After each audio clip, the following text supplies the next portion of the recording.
And I agree with you, and I think my answer to you would be they're not looking at the long term or whether it's good for bowling. They're looking at short term or whether it gets them on the map right now and gets some notoriety right now. That would be my answer to you. And they're going to take full advantage of it. Jason's being successful, then he's popular. I mean, back in the day, when I was a kid, I watched Mark Ross on TV. I wanted to throw it like Mark Ross, so I tried to. So now you have all these kids that are going to try to throw it like Belmo because he's on TV every week. Is it good for bowling in that respect that you have all these kids trying to emulate Belmo? It's nice that they're trying to emulate someone.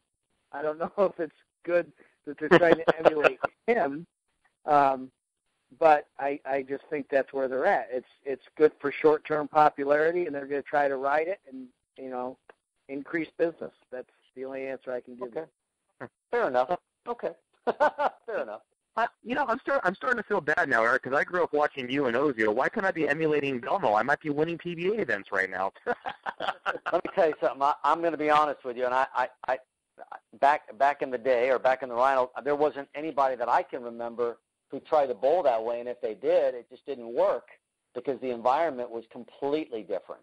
I mean, they would do things for 5-6 weeks. They'd do one pattern, and then they would do it a different way, and then they would do that. They would change things up all the time. I mean, we had high-scoring tournaments back in the day, and we had a lot of low-scoring tournaments back in the day. But the environment switched up a lot more than I think what you're seeing now. And somebody like Belmo, I just can't see that. I think it's a product of the environment and the friction in today's bowling balls. I just don't think that was available in the past. Period. I agree. I just don't think that could have. I mean, there were guys that hooked the ball and put revs on the ball, but they sucked. They come out on tour and they just weren't very good. They could knock the holes out of it, but they didn't have a clue where it was going. They bowled bad. That's kind of what it used to be. Now, maybe not so much. Two things on your comment there, Eric. First of all, there were high-scoring tournaments back in the day. But not everybody scored high. There were high scores, but the whole field wasn't plus. I mean, come on. That's correct. The whole field in Milwaukee was plus. Come on. Yep, that's correct. Yeah. Okay? And secondly, when I came on a tour, I hooked it, but you know what? Yes, I had to learn to throw it straight. I had to learn to throw it straight. And I became pretty good at faking it. I became pretty good at faking throwing it straight, where I became a top 10 player, annually. They don't make anybody learn a B or C game anymore. Learn to be versatile. No, it's all about what you do, and that's what it is. And I think that's a shame because they made me a better player by making me do that. Well, Ryan, we're going to go into, we have actually a few fans. I did manage, since we kind of had a last-second schedule change. Again, thank you for doing our show today. But we had a few fans of the show actually write in onto our Facebook page, and they want to ask you a couple questions if you're willing to answer them. Yes, sir. Okay. Well, we'll start off. Actually, before we get into the fan questions, I did want to ask one question myself, and we did mention this off the air, but we were talking about the 300s bowled on TV, and you, as we discussed, had, I believe you said 2.5 300s on TV. Do you feel that was somewhat of a slight by them not mentioning you today, or do you think there was any sort of intention there, or what do you think the case was with that? I feel 100% slighted. I think if you're going to make the distinction that Sean's 2 300s were in events with a title on the line, that's fine. Wes Malott had 2 300s at the King of Swing. I had a 300 game in Indianapolis in a regular tournament, and I also had a 300 game at a Summer Series event in Chicago. And forgive me, I speak English. It was a PBA event, and it was televised, so that's a PBA televised 300 game. So if you're going to make the distinguishment of the fact that rashes were for titles, fine. But then they mentioned Wes did his, and they didn't mention mine. And I think that, okay, you said it, and you forgot my name. It's easily correctable. Get your facts straight. Come back on the air and fix it, okay? Because there's nothing worse than bowling your career and working very hard and accomplishing something and having that ignored or disrespected. And it hurts. I mean, there's no doubt about it, it hurts. And it just seems like over the years, it happens time and time again as far as I'm concerned. And it might seem like I think that they're against me or there's a conspiracy, but it's happened far too often to me for it to be a mistake. Do I think Mike J. and Randy did it on purpose? No. Do I think it could have been corrected and that wasn't corrected on purpose? Yes. I think there was a little malice there. And, you know, that's just my opinion. Whether it's true or not, I don't know. But that's how I feel. There's just been a lot of things that have happened in my career that I don't appreciate as far as they go. And there's a couple different reasons. I'm opinionated. I think I'm fair, but I'm opinionated. And secondly, you know, the players have never had a union. And for a few years there, I was kind of the head of the players trying to get some kind of organization to make things better for the players. And I think that was kind of held against me. So we'll just leave it at that. What do you think? What about the Bowler's Journal? I noticed you made reference to them about something that they wrote that didn't make sense to you or wasn't correct? Well, you know, they had an article about this being the 50th TSC, and they listed the last 49, and they listed the winners and the runners-up. And this is not the first time it's happened. It's the second time. And I brought it to their attention the first time they did it. You know, Jason Couch had a three-peat. The first year he won, he beat Barnes. Then he beat me. Then he beat me. Okay, he beat me two times in a row. I helped put Jason in the Hall of Fame, obviously. Yes. But, you know, I told them about it. I said, that's wrong. I said, it might not be a big deal to you guys. I said, but, you know, I said, I'm proud of that. You know, I did that. I came in second in the TSC 2 years in a row. Not something that's easily accomplished. So I read this month's magazine, and they did it again. You know, they don't check their facts. It's not. Just go back and look at it. How do you get that wrong? I just don't know. Was that intentional? I don't think it's intentional. I just think it's sloppy. And it's unfortunate. I mean, you're a national magazine. You're a national magazine. You represent bowling. Do it right. Dustin? Yes, sir. I think Ryan is starting to become the Rodney Dangerfield of professional bowling. You know, Rodney didn't get any respect either. I mean, I've always respected Ryan, but obviously there's a few people who just don't respect things the right way. And I think we're going to have to do something about that, Dustin. Well, you know, and Ryan, one of the things we've done on our show, we've always tried to be an open forum for bowling, and you know, I'm the first to admit, Eric and I have made some mistakes in the past, but you know, when things are brought to our attention, I have not made any mistakes in the past. That is incorrect. But because you said that, I will admit, okay, I made a mistake. All right, one. Now we can move. Now we can move on. I made a mistake. Move on. But you know, the thing is, and this is, I guess, coming from the journalistic background that I do, is that if something's brought to my attention, you know, obviously we go on. I remember, and even though not to, you know, beat a dead horse, but the Josh Blanchett thing, and Eric, I'm sure you remember that very well. You know, with the misconceived slight indirectly. You know, we went out of the way and we apologized on air because, frankly, that's, you know, we're not trying to be a detriment to bowling either. So, Brian, I definitely can feel your pain. I don't understand why these things are happening, but it seems like the quote-unquote staples of the bowling industry are continuing to do it, and especially to you. It doesn't seem fair. Yeah, I mean, there's been times, you know, in 2001, I didn't get to go to the ESPYs. You know, I was second in every category there was. Second title, second earnings, second points, second average. I didn't get to go to the ESPYs. You know, and not that winning an ESPY is something that you expect. I don't care about the winning. It's about getting to go. It's about the respect of getting to go. It's about getting to be in that environment, meeting all those people, getting to experience that, you know. And then there was the summer series when they invited people, and they were invited supposedly based on performance. Well, I was a top 10 player for I don't know how many years in a row. And then they said to me the one year, well, we didn't take it off the point list. And I said, okay. I said, what was the criteria? And they said the criteria was how you performed on TV and how relevant you were.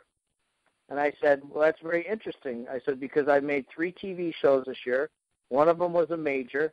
I had 300 on the other TV show. I said, and I was the Sports Center Play of the Day. I said, I don't really remember any other pro out here being the Sports Center Play of the Day. I said, so if that's not being relevant, I don't know what is. Instead, they chose Billy Oatman to go, who was down on the point list, and they chose Robert Smith to go, who was injured all year. He bowled one tournament. He bowled the Japan Cup, and he didn't bowl the rest of the year because of his hip. And they chose him to go, and I was not chosen. So to me, that's personal. That has nothing to do with anything else. That's a blackball. When you tell me the criteria, and then what you said is totally wrong, that's personal. And I don't want to make it all about me, but when it continues to happen, I don't think it's an accident anymore. Well, again, you're reconfirming the Rodney Dangerfield of bowling. Well, I'll tell you, let's take this into a happier direction. We actually have a couple fan questions here, and this one actually comes in from Brian Phillips right here in Laughlin, Nevada, a big fan of the show, and he says, Ryan, how was it winning Rookie of the Year in '87, and what was your favorite moment ever on tour? Winning Rookie of the Year was something, I don't know if I would say I expected it, because I actually bowled a couple tournaments the year before I was a rookie, and I made a TV show. So I had high expectations. But when you bowl a full year on tour and you're brand new, especially back then, you experience things you never experienced before. Like now, you can actually practice on the patterns before you go out on tour. I mean, they're available. Do they play exactly the same? No, but you have an idea of what you're getting into. You can bowl regionals and you can bowl on the patterns. Back then, you had no idea what you were in for. It was something like you never experienced. You had to bowl a couple of years on tour before you even knew what was going on. So to win that award was very prestigious in my mind, because it means I persevered and I survived, and I was able to be successful on something that I was unfamiliar with. My favorite experience on tour, my favorite moment, I'm kind of split, because it took me 14 years to win a title, and when I did win, I beat one of the greatest players and one of the best gentlemen you'll ever meet in Mike Albee. So that was a hell of a moment. And of course, I did have 300 on TV against my good friend Jeff Carter in Indianapolis, and that one always stood out for me because every week you bowl a TV show, somebody's going to win. Somebody there has to win, but there's only been so many people that have 300 games. It seems like that number is increasing rapidly. But when I did it, I was the 18th player to do it in the entire history of the PBA, so that always stood out. So I'm kind of split between those two moments. Very nice. Well, of course, now that's right behind your appearance on Bowling Evolved tonight, correct? I'm just throwing that out there. Yeah, I think my appearance tonight is a close third, I would say. Yeah, we'll hold you to that one. That's what they all say. That's correct. Another fan question. This is actually pretty funny. Another fan question that comes in from Richard Nettles. He says, "Ask him if he's going to be switching to two-handed bowling." I'm actually working, and people have seen me try this. Actually, throwing it with two hands and then trying to kick it when I let go of it. Perfect. That's actually just to get a little, kind of kick it like a field goal kicker, get a little extra. Perfect. That's because Eric, you see me bowl. I mean, I don't post a shot. I bring my right leg up, so I might as well do something with it. So I try to kick the ball with it. I like it. I like it. I think there's a couple of things I always remember about the tour. Ryan is still from Elmira, and used to have a pro-am. You still have that pro-am, or is that gone? No, that's gone because that bowling center actually closed. Unfortunately, Okay. It's a really nice place, and it didn't close because of bad business. The people just didn't want to do it. They thought they could sell the land, so they just closed it. Yeah. I remember we used to go there and do this great pro-am, and we would bowl, and I always remember there's a steak place there, Moretti's. Was that steak? Yep, Moretti's. Yep. And I'll tell you what, the greatest steaks one of the best steaks I've ever had. I remember going there with, of course, Ozio and Rich Wolf, my another former roommate, and of course Joe Hutchinson. And we went to this restaurant, the steak place, Moretti's, and it was just the greatest mouth-watering steak you'll ever have. And I always remember that from Elmira, New York, that great steak place, Moretti's. So when I think of Ryan Shafer, I think of Moretti's. Still is great. Still is great. Trust me. Okay, excellent. I'm glad to see it still. I'm glad to see some things from the past are still going strong. Well, it looks like we have time for one more question here, and actually they've asked me to keep their names held, but they wanted to say, what's your comparison now that you're with the Ebonite brands? I think they're asking how the brand change has treated you and the difference between the two companies. I think the best way to describe it is everybody thinks, I was with Storm previously for 14 years. They make great bowling balls. Obviously, you can see that they have a huge staff. They're very successful. But over the last so many years, their balls have become more responsive. I think that's the proper word. They're not cleaner. They don't hook more. They're more responsive, which means that when they see oil, they do actually skid more. When they see dry, they actually hook more. And for me, that became a detriment because my ball speed is only like 15 and a half. So when the ball would hit the dry, it was way too strong. So it made my angles bad. So I could hit the pocket, but I was left on the Belmo all the time, which is ridiculous, okay? I mean, let's be realistic. I'm not going to strike if I'm left the Belmo. It was just putting me in a bad position. So I signed with EBI, and they have 4 brands. They have Ebonite, Track, Hammer, and Columbia. And it's very refreshing. The ball's a little smoother off the spot for me. I don't feel like I have to heave the ball anymore. But of course, there's a learning curve. There's a learning curve, learning all the brands and which balls work for me and which ones don't. The big thing is when a ball stops working, which one do I go to? Exactly. And I think over the last 3 weeks, I've made theoretically good choices, but I don't know if I made practically the best choice. And that's just something I'm going to have to get used to.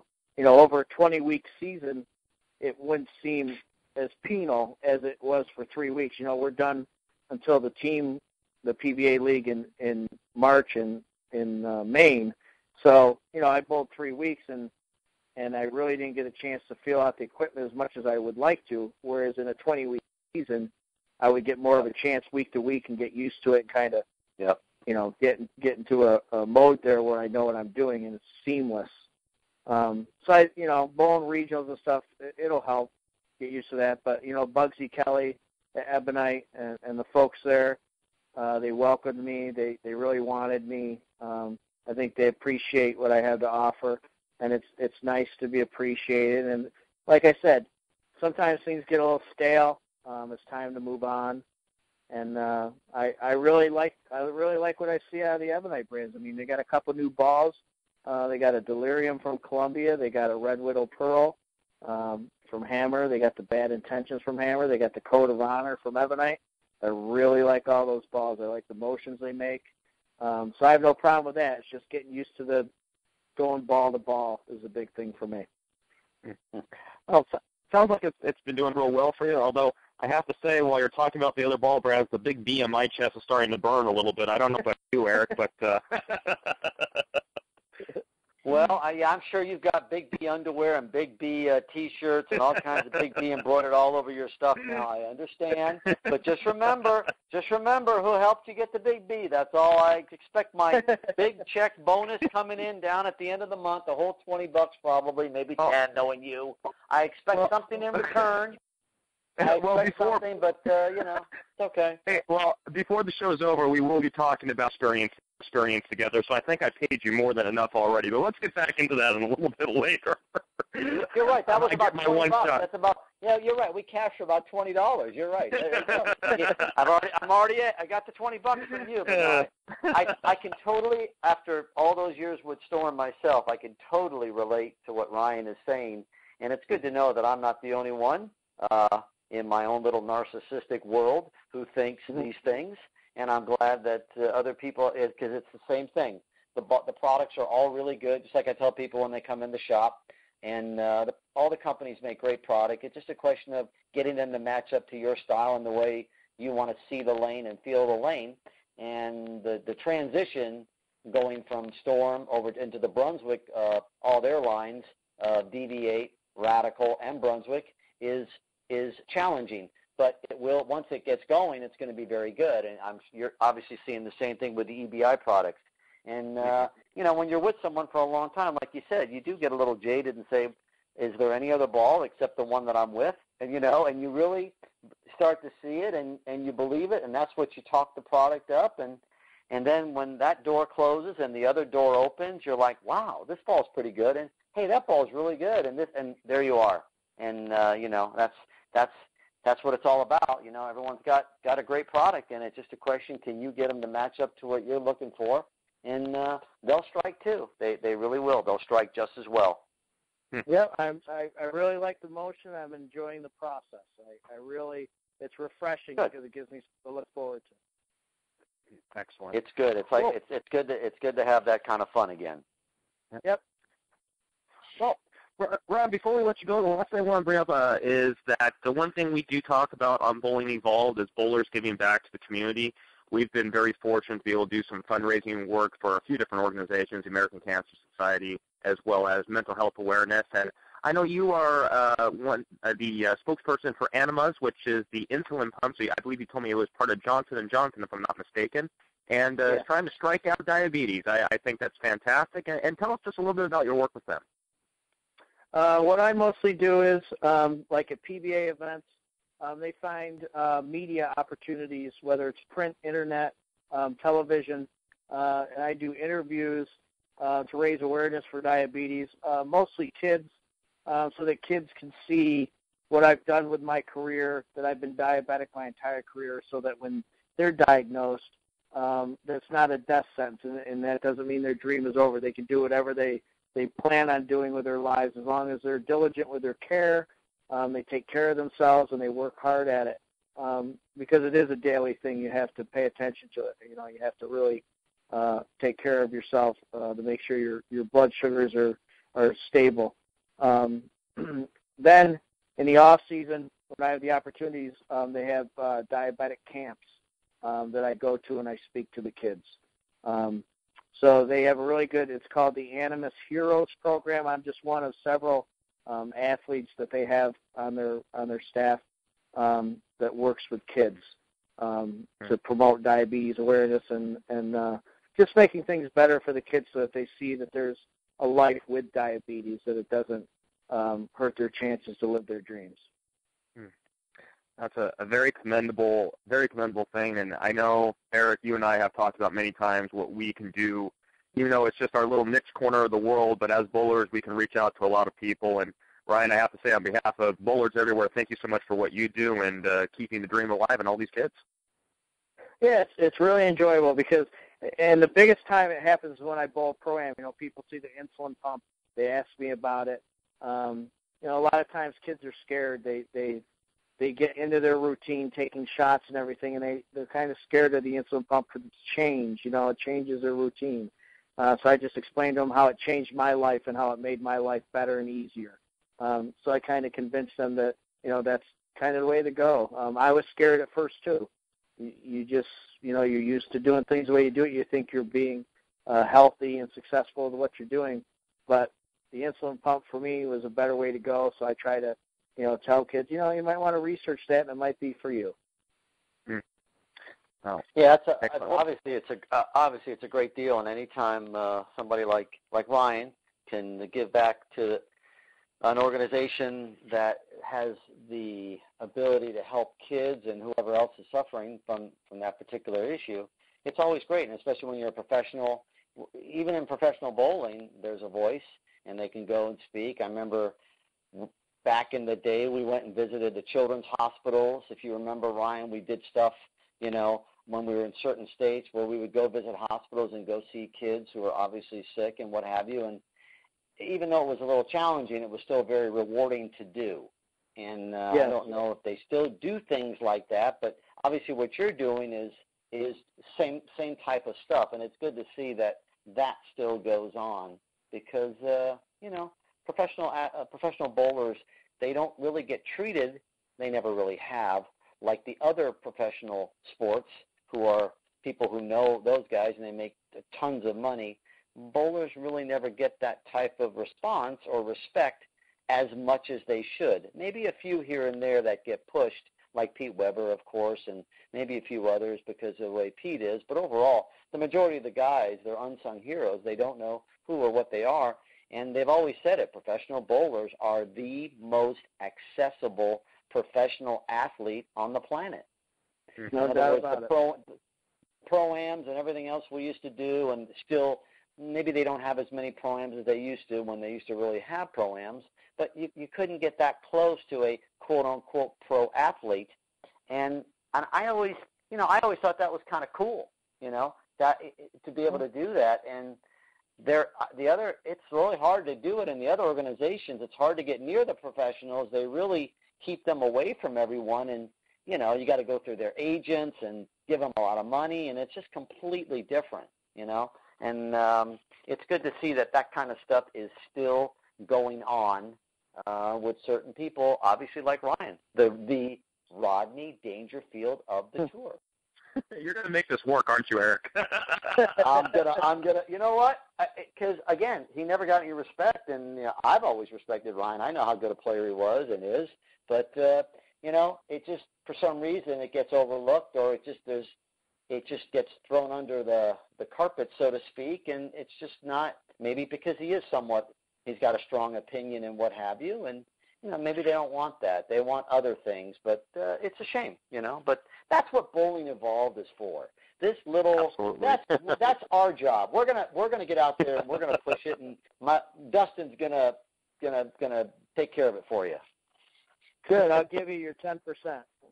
Thank you. That's great. That's another $5 for. That's great. I get another $5 a week. That's great.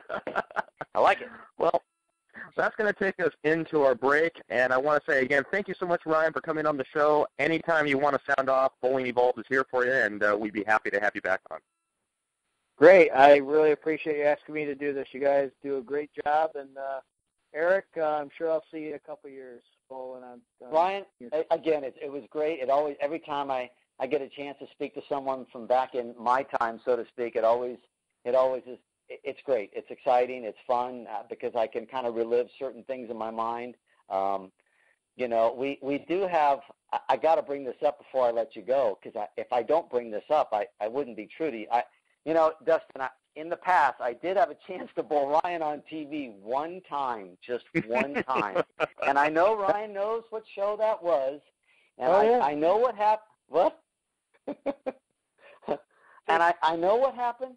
And I've always apologized for the way it ended, but it ended the way it ended, and it's just one of those things. And sometimes when you get a 6 count on the fill ball, weird things can happen after that.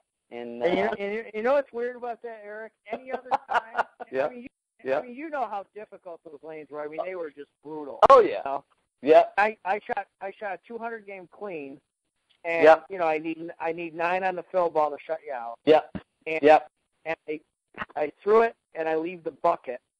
Any other time on that hit, I would leave the 210. Okay. Yep. And get 8, so at least I would be guaranteed a tie. No, I got 6. I left the bucket. Yep. And left the door open for you. And I'll tell you what, Dustin, I got up there in the 10th frame and I made 3 horrible shots and they all struck. I mean, I couldn't have thrown it. I couldn't have thrown it any worse. It was almost as bad as maybe you could have thrown it. Oh, come on now. Oh, yeah. Trust me, it was a Brooklyn. It was through the nose. And you know, and it's just what it's just what. The first one and the 10th you aced. The first one you Yeah, aced. then the next two were just, it was a Brooklyn and through the nose, and I mean 1-5 pocket, 10 in the pit. It didn't even blink. Yep, I mean they were brutal. I mean, it's not like and it was really, it was talk about meant to be, and obviously it was meant to be, and that was an unbelievably grind of a TV show. I mean, that's the one that Vespi shot, I think, $120 or $130, and the match was over in the fifth frame.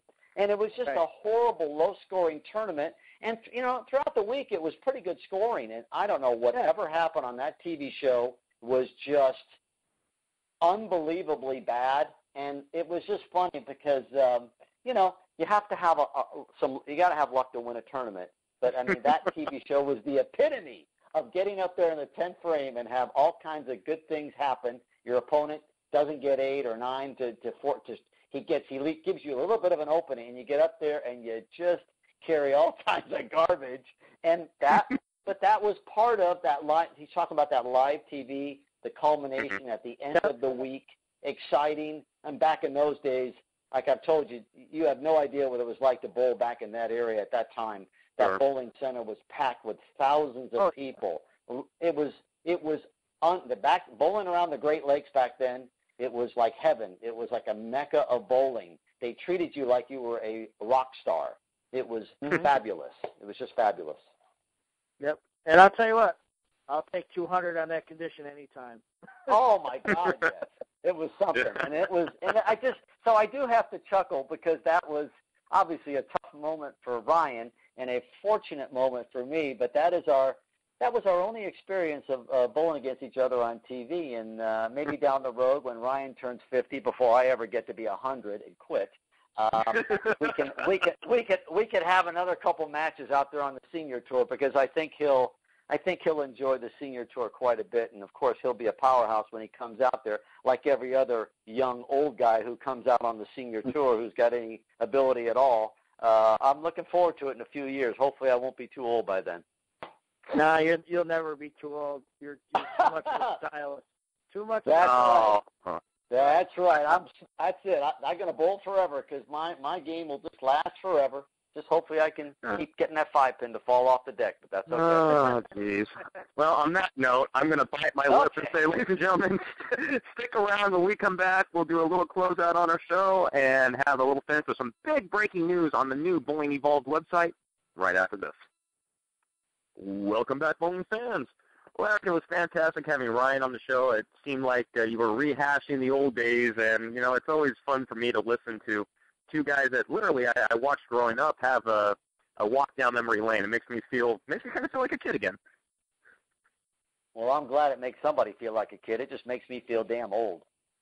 But, no, Ryan, you know what? Ryan's a good guy, very opinionated. A very, very good player, obviously, from his TSC appearances. I mean, he finished back-to-back 2 years in a row. I mean, he's a great bowler.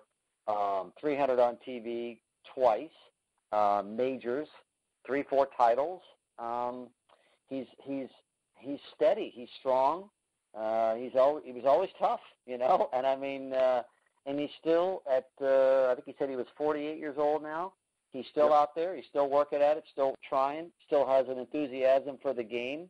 And, of course, as you get older, as I know, as you get older, that competitive edge becomes harder and harder to hang on to. And, you know, he won Eastern Regional Player of the Year the last couple of years, and that's probably against a bunch of kids. So he is definitely a veteran player who's still very, very good. And, you know, maybe I talked about it earlier. Maybe he is a little bit of the Rodney Dangerfield of the Pro Tour. You know, maybe he doesn't get the respect he deserves. I've always respected him, and obviously you have as well. And you know, good for Ryan that he's still out there, especially with his you know, his diabetes and what he does for them and everything else he does. He does a great job, and he's still living the dream, so to speak, because you know, you only live once. And if you have the ability to live the dream, why wouldn't you? Totally agree, and I wish him only the best with EBI. And, you know, I know he's definitely going to be a threat to deal with, especially when he makes a senior tour. My gosh, it's already an all-star field as is. It's only going to get worse. Yeah, even though he works for another company, and now that, of course, that he's been on our show, we will have to root for him.